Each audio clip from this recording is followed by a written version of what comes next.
নমস্কাৰ সকলোকে নমস্কাৰ জনাই আজিৰ ভিডিঅ'টো আৰম্ভ কৰিব লৈছোঁ।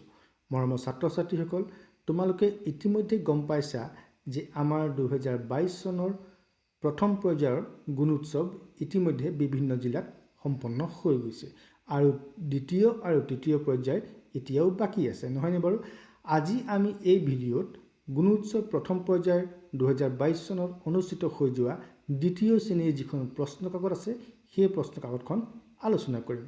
এইখন চোৱা, এইখন হ'ল দ্বিতীয় শ্ৰেণীৰ প্ৰশ্ন কাকত। ইয়াত প্ৰথমতে লিখা আছে নেম অফ দ্য ষ্টুডেণ্ট। ইয়াত তোমালোকে নিজৰ নামটো লিখিব লাগিব। তাৰ পাছত আছে ৰোল নম্বৰ। তোমালোকে নিজৰ ৰোল নম্বৰটো লিখিব লাগিব। ক্লাছ, নিজৰ শ্ৰেণী লিখিবা। তাৰ পাছত তলত দিয়া আছে নেম অফ দ্য স্কুল, নিজৰ বিদ্যালয়ৰ নামটো লিখিবা। তাৰ পাছত তলত লিখা আছে শিক্ষকৰ বাবে কিছুমান নিৰ্দেশ দিয়া আছে, সেইখিনি মই পঢ়ি পিনে সময় নষ্ট কৰা নাই, যিহেতু সেইখিনি কথা তোমালোকক প্ৰয়োজন নাই, সেইখিনি কথা শিক্ষকসকলে জানেই। এতিয়া চাবা প্ৰশ্ন কি দিয়া আছে আমি আলোচনা কৰোঁ। লেংগুৱেজ 1, তাৰমানে এয়া হ'ল ভাষাৰ পৰা দিছে। চোৱা, তলত দিয়া প্ৰশ্নসমূহৰ শুদ্ধ উত্তৰত ৰাইট চিন দিয়া। ৰাইট চিনটো নুঠিলে, ঠিক আছে। 1 নম্বৰত দিছে, চোৱা কি, তলত দিয়া কোনটো খোলৰ ছবি? খোলৰ ছবি কোনটো? এ আৰু বি দুটা ছবি দি আছে। তোমালোকে ইয়াৰে কোনটো খোল বুজাইছে সেইটোত ৰাইট চিন দিব লাগে। এটো হ'ব নে বিটো হ'ব? এটো হ'ব, গতিকে এত তোমালোকে ৰাইট চিন দিবা। 2 নম্বৰ, তলৰ ছবিটো বুজোৱা শব্দ কোনটো? এয়া চোৱা, ছবি এটা দি আছে, এইটো বুদ্ধদেৱৰ ছবি, তোমালোকে নিশ্চয় চিনি পাইছা। এতিয়া এত লিখা আছে বন্ধু আৰু বিত লিখা আছে বুদ্ধ। কোনটো শুদ্ধ? বিটো শুদ্ধ, ঠিক আছে, ধুনীয়া, পাৰিছা তোমালোকে। এতিয়া চাওঁ 3 নম্বৰত কি দিছে। 3 নম্বৰত কৈছে তলৰ খালী ঠাইটোত কোনটো আখৰ বহুৱালে অৰ্থপূৰ্ণ শব্দ হ'ব? এয়া চোৱা, ইয়াত খালী জেগা দি আছে, তাৰপাছত যত আকাৰে যাৰ লিখা আছে, এত দিছে ব আৰু বিত দিছে দন্তীয় ত। কোনটো হ'ব? এটো যদি বহাই দিওঁ, বটো যদি বহাই দিওঁ বজাৰ হ'ব, আৰু বিটো বহাই দিলে তজাৰ হ'ব। কোনটো অৰ্থ আছে? বজাৰৰ অৰ্থ আছে, তজাৰৰ অৰ্থ নাই, হয়নে? গতিকে এইটো শুদ্ধ হ'ব ব, হয়নে বাৰু? এইটো আমি ৰাইট চিন দিব লাগিব। 4 নম্বৰ, তলত দিয়া কোনটো শব্দত ঔকাৰ যোগ হৈ আছে? এ নৌকা, বি জাকৈ। কোনটোত ঔকাৰ যোগ হৈ আছে? কোনটোত ঔকাৰ যোগ হৈ আছে? এ নৌকা, গতিকে আমি এত ৰাইট চিন দিম। 5 নম্বৰ, তৰা শব্দটোৰ সৈতে শেষৰ আখৰৰ মিল থকা শব্দ কোনটো? তৰা। তৰা শেষৰ আখৰটো কি? ৰতাকাৰে ৰা। এতিয়া ৰতাকাৰে ৰা ক'ত আছে আমি চাম। এ নৰা, বি নগা।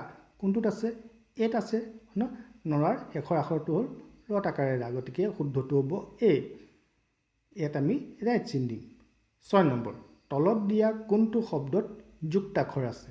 কোনটো শব্দত যুক্তাক্ষৰ আছে? এত দিছে আৰম্ভ, বিত দিছে আৰাম। কোনটোত যুক্তাক্ষৰ আছে? এত আছে, গতিকে এত আমি ৰাইট চিন দিম। 7 নম্বৰ, তলত দিয়া কোনটো শব্দত দ দন্তীয় দ যোগ দন্তীয় ধ লগ লাগি হোৱা যুক্তাক্ষৰটো আছে? চোৱাচোন, এত দিছে সিদ্ধ, বিত দিছে ছন্দ। কোনটোত আছে? এত আছে, সিদ্ধত আছে, হয়নে বাৰু? আৰু বিটো ছন্দ, ছন্দটো আছে দন্তীয় ন যোগ দন্তীয় দ, গতিকে আমাৰ এটো শুদ্ধ, বিটো ভুল, গতিকে আমি এত ৰাইট চিন দিম। 8 নম্বৰ, ৰ যোগ প লগ লগালে কোনটো যুক্তাক্ষৰ হ'ব? এ আৰু বি দি আছে, দুটা যুক্তাক্ষৰ দি আছে, কোনটো হ'ব? বিটো হ'ব, হয়নে? গতিকে আমি বিত ৰাইট চিন দিম। 9 নম্বৰ দিছে তই নয় যুক্তাক্ষৰটোত কি আখৰ লগ লাগি হৈছে? হয়নে বাৰু? কোনটো হ'ব? মই ক'লোৱেই তই নয়, হয়নে? গতিকে আমাৰ এইটো শুদ্ধ, ঠিক আছে। 10 নম্বৰ, তলত দিয়া কোনটো বাকচত স্বৰবৰ্ণ আৰু স্বৰচিহ্ন শুদ্ধকৈ দিয়া আছে? চোৱা, দুটা বাকচ দি আছে, দুইটা বাকচত স্বৰবৰ্ণ লিখা আছে, লগতে স্বৰচিহ্নবোৰ লিখা আছে, কিন্তু এটা বাকচত শুদ্ধকৈ আছে, এটা বাকচত কিবা এটা ভুল আছে। এতিয়া আমি মন দি চাব লাগিব আৰু চাই পিনে কোনটো শুদ্ধ সেইটোত ৰাইট চিন দিব লাগিব। চোৱা, এইটোত কি দিছে? প্ৰথমতে দিছে হৰ্ষৌ, কিন্তু আকাৰডাল দি আছে দীৰ্ঘ উকাৰ, হয়নে বাৰু? গতিকে প্ৰথমতে আমি গম পালোঁ যে এইটো ভুল। আৰু বিত চাওঁ, গোটেইটা শুদ্ধ আছে নে? বিত নিশ্চয় শুদ্ধ হৈ থাকিব। হ্ৰস্বও আছে, হ্ৰস্বৌকাৰ আছে, হ্ৰস্বই আছে, হ্ৰস্বইকাৰ আছে, দীৰ্ঘও আছে, দীৰ্ঘৌকাৰডাল শুদ্ধকেই আছে, ঐ আছে, ঐকাৰ আছে। গতিকে বিটোত গোটেইকেইটা শুদ্ধ আছে। গতিকে আমি বিটো ৰাইট চিন দিম। এতিয়া আমি 11 নম্বৰত চাওঁ কি দিছে। দিছে which of the following is the picture of A bottle. তলৰ কোনটো ছবি বটলৰ ছবি? 1, 2।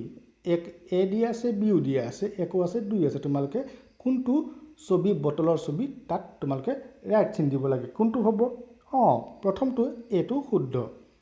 12 নম্বৰ which of the following is the picture of a pillow. তলৰ ছবিটোৰ কোনটো পিলোৰ ছবি? পিলো মানে হ'ল গাৰু। গাৰুৰ ছবি কোনটো? এটো নে বিটো? 1 নম্বৰটো হয়নে বাৰু? এটো।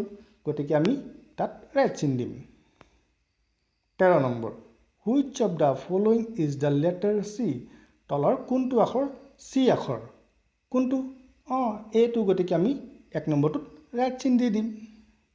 14 নম্বৰ which of the following is the letter A. তলৰ কোনটো এ আখৰ? 2 নম্বৰটো হয়নে বাৰু? গতিকে আমি তাত ৰাইট চিন দিম। 15 number which of the following is a correct match. চোৱা তলত জিৰাফ বুলি লিখা আছে আৰু ছবি দুটা চোৱা বেলেগ বেলেগ ছবি দিয়া আছে। এতিয়া জিৰাফ বুজোৱা ছবি কোনটো? চোৱা 1 নম্বৰটো আচলতে জিৰাফ নহয়, হয়নে বাৰু? এইটো হ'ল কেংগাৰুৰ ছবি। গতিকে আমাৰ শুদ্ধটো হ'ব বিটো, মানে বিটো জিৰাফৰ ছবি আৰু তলত জিৰাফ বুলি লিখা আছে। গতিকে আমি 2 নম্বৰটোত ৰাইট চিন দি দিম। এতিয়া 16 নম্বৰত কি দিছে চাওঁ। Which of the following is a correct match. এইবাৰ চোৱা তলত পাইনএপল লিখা আছে। এতিয়া পাইনএপল মানে হ'ল কি? আনাৰস। গতিকে আনাৰস ছবি কোনটো? 1 নম্বৰতে দি আছে। আমি ৰাইট চিন দি দিম 1 নম্বৰটো। ঠিক আছে। 17 number which object in the picture begins with the letter F. তলত দেখিছেনে ছবিবোৰ? এই ছবিটোৰ কোনটো এফ আখৰে আৰম্ভ হৈছে সেইটো লিখিব লাগে। 1 নম্বৰত আছে ফ্ৰক, হয়নে? আৰু 2 নম্বৰত আছে শ্বাৰ্ট। গতিকে কোনটো এফেৰে আৰম্ভ? 1 নম্বৰটো। গতিকে আমি 1 নম্বৰটোত ৰাইট দি দিম। এইটো শুদ্ধ, নহয়নে বাৰু? এইবাৰ 18 নম্বৰত চাওঁ। Which object in the picture begins with the letter H. ইয়াৰ ছবি দুখন চোৱাচোন। আৰু কোনটো ছবি এইচ আখৰেৰে আৰম্ভ হ'ব? প্ৰথমটোত কি আছে? ঘোঁৰা, হয়নে?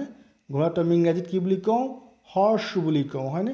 গতিকে প্ৰথমটোৱে শুদ্ধ, এইচেৰে আৰম্ভ হ'ব। 19 number choose the correct letter and fill in the blanks. চোৱা শুদ্ধ আখৰটো তোমালোকক বাছি পিনাই তাত খালী জেগা পূৰ কৰিব দিছে। ডি লিখা আছে, ই, এফ, জি, এইচ। তাৰ পাছত কি হয়? এইচৰ পাছত কি আহে? আইটো লিখা নাই, জে লিখা আছে, হয়নে বাৰু? এইখিনি সুন্দৰকৈ লিখা আছে, খালি আইটো লিখা নাই। এতিয়া অপশ্যনত দিছে আই আৰু টি। কোনটো হ'ব? আইটো হ'ব। গতিকে 1 নম্বৰটো শুদ্ধ। এতিয়া আমি চাওঁ 21 নম্বৰত কি দিছে। 21 নম্বৰত গণিতৰ প্ৰশ্ন দিছে। ইয়াত চোৱা এটা আমৰ ছবি অঁকা আছে, সমান লিখা আছে এটা আম, 3 পাহ ফুল আছে, লিখিছে 3 পাহ ফুল, আৰু 4 খিলা পাত আছে আৰু লিখা আছে 4 খিলা পাত, হয়নে? এতিয়া তলত দিছে আটাইতকৈ বেছি কি আছে? পাত, আম। কোনটো বেছি আছে? পাত নে আম?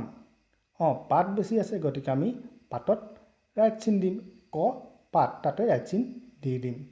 22 নম্বৰ 21 বুলি লিখা আছে, 22 লিখা আছে, 23 লিখা আছে আৰু 24 লিখা আছে। এইফালে আখৰে লিখা আছে। আখৰে 21 লিখা আছে আৰু 22টো লিখা নাই, 23, 24 লিখা আছে।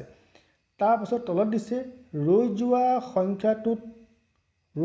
সংখ্যাটো আখৰেৰে কেনেকৈ লিখিম? ক দিছে 20, খ দিছে 22। গতিকে 22টো শুদ্ধ, হয়নে বাৰু? গতিকে আমি খত ৰাইট চিন দিম। 23 নম্বৰ কি আকৃতি? এই বাকচটো কি আকৃতিৰ? এই বাকচটো দেখিছানে? এই বাকচটো কি আকৃতিৰ? আমি ক ঘনক, খ আয়তীয় ঘনক। কোনটো শুদ্ধ হ'ব? আয়তীয় ঘনক। 24 নম্বৰ 5-1-51 লিখা আছে। 5-2 52 হ'ব লাগে, লিখা নাই, হয়নে বাৰু? 5-3 53 লিখা আছে, 5-4 54 লিখা আছে। আৰু তলত লিখিছে খালী ৰোৱা বাকচটোত কোনটো সংখ্যা বহিব? 50 আৰু 52। শুদ্ধটো কোনটো হ'ব? 52, হয়নে? গতিকে আমি খটোত ৰাইট চিন দিম। 25 নম্বৰত চোৱা কিছুমান দিয়া আছে, হয়নে? আৰু তলত লিখিছে খালী থকা ঠাইত কোনটো ছবি হ'ব? কোনটো ছবি হ'ব, কটো হ'ব নে খটো হ'ব? আমাৰ ইয়াত কটো শুদ্ধ হ'ব, নহয়নে বাৰু? গতিকে আমি কটোত ৰাইট চিন দিম। এবাৰ আহিলে 26 নম্বৰ। 26 নম্বৰত একক দিয়া আছে, দশক দিয়া আছে হয়নে, আৰু অংক দিয়া আছে। তাতে তোমালোকক কি কৰিছে, একক ঘৰটো যোগ কৰিব লাগিব, কিন্তু যোগফলটো লিখা নাই, আৰু দশকৰ ঘৰৰ যোগ কৰি পিনে যোগফলটো লিখা আছে। তাৰপিছত তলত দিছে খালী থকা ঠাইত কি যোগফল পাম? 3 আৰু 5 আছে হয়নে খালী জেগাত। গতিকে এইকেইটা যোগ কৰি দিলে আমি কি পাম? 8 পাম নে 5 পাম? 8 পাম। গতিকে কটোত 8 আছে আৰু খটোত 5 আছে। গতিকে আমি কটোত 8 ৰাইট চিন দি দিম। 27 নম্বৰ। 27 নম্বৰ তেনেকৈ বিয়োগ কৰিবলৈ কৈছে। এককো পতা আছে, দশকো পতা আছে হয়নে বাৰু? প্ৰথমতে 2 10 5 পতা আছে, তাৰপাছত তোমালোকক 1 আৰু 2 দিয়া আছে, 1 10 2 দিয়া আছে আৰু বিয়োগ কৰি থোৱা আছে। গতিকে কিন্তু একক ঘৰৰ বিয়োগফলটো লিখা নাই, সেইকাৰণে তলত লিখিছে খালী থকা ঘৰটোত কোনটো সংখ্যা বহিব? 5ৰ পৰা 2 গ'লে কি বহিব? 1 বহিব নে 3 বহিব? 3 বহিব। গতিকে আমি খটোত কি কৰিম? ৰাইট চিন দিম। এবাৰ আহিল 28 নম্বৰ। ইয়াত চোৱা কিতাপ দি আছে আৰু তলত 50 টকা বুলি লিখা আছে, পেঞ্চিল দি আছে 5 টকা লিখা আছে হয়নে বাৰু? তাৰ পাছত কৈছে কিতাপখন আৰু পেঞ্চিলডাল কিনিবলৈ মুঠ কিমান টকা লাগিব?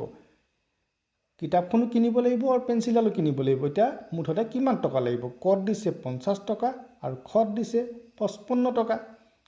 50 টকাত অকল কিতাপখনেই পাবা হয়নে বাৰু? আৰু তাৰ লগত পেঞ্চিলডাল কিনিবৰ কাৰণে 5 টকা আৰু লাগিব।